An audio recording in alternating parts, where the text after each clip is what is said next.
As you look around, it may look like a regular summer day in New York City, filled with people going about their day while enjoying the beautiful weather. But although this may be a regular day, this is certainly not a regular neighborhood.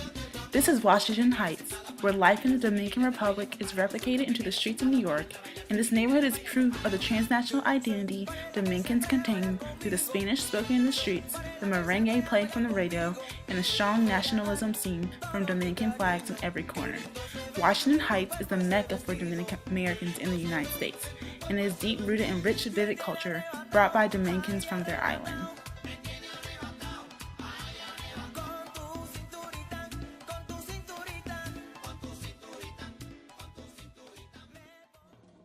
Referred to as the cradle of blackness in the Americas, the island of Hispaniola was the first Caribbean island that was founded by European powers during Christopher Columbus's voyage in 1492 and 1493. Hispaniola was the first port of entry that African slaves encountered in Spain's new territory, and a slave trade was established due to the extinction of indigenous Taíno Indians that populated the island before Spain's discovery. The Spanish needed laborers who could meet their gold quota, and since the Taíno Indians were dying as a result of being exposed to diseases such as smallpox by European invaders, they imported African slaves from the coast of West Africa to replace the Taíno Indians. As a result of the French colonization on the western part of Hispaniola and the tensions evoked from disputes over land ownership, Spanish colonists began to see themselves differently than the French and wanting to have nothing to do with Haiti and construct their identity as white Catholics with the Hispanic culture, whereas the French, which later became the Haitians, were seen as complete opposites. They were viewed as black voodoo practitioners with a strong African culture and French veneer. If Haitians were black, Spanish colonists tried their best to distance themselves and construct the Dominican idea of race from being opposite of Haiti's blackness. Spanish projected an inferiority complex of blackness into the minds of Dominicans and encouraged whitening as a way to separate themselves from black Haitians, which became the top priority of the country for years to come.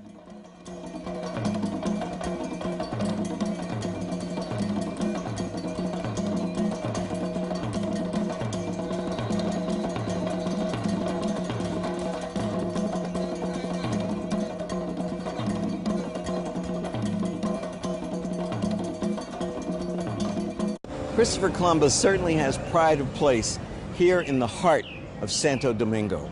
And it says something about the country's sense of itself.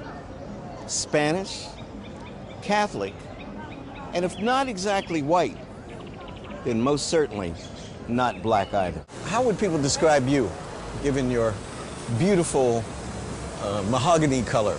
Well, here I am as Indio. Indio. I'm supposed to be Indio here. Help me to understand, as an American, I'd never heard of this phrase, Indio. Where does it come from? Well, by the 19th century, we didn't have any native indigenous people. No. Like in South America, so it didn't apply to us.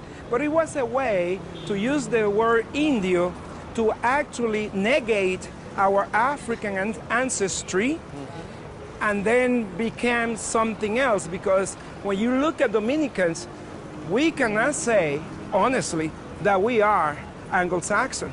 If you look around, I mean, look at me. I am black. You're black. Did you feel that? I had to learn to be black. How did you learn? Well, I went to New York as most Dominican, and all of a sudden I felt that my roots were in African society. In America, all these people would be black.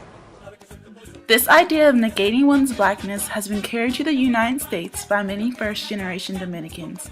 Once in the U.S., Dominicans must deal with the difficulties of containing a triple consciousness of their gender, race, and ethnicity in America's binary racial categorizations.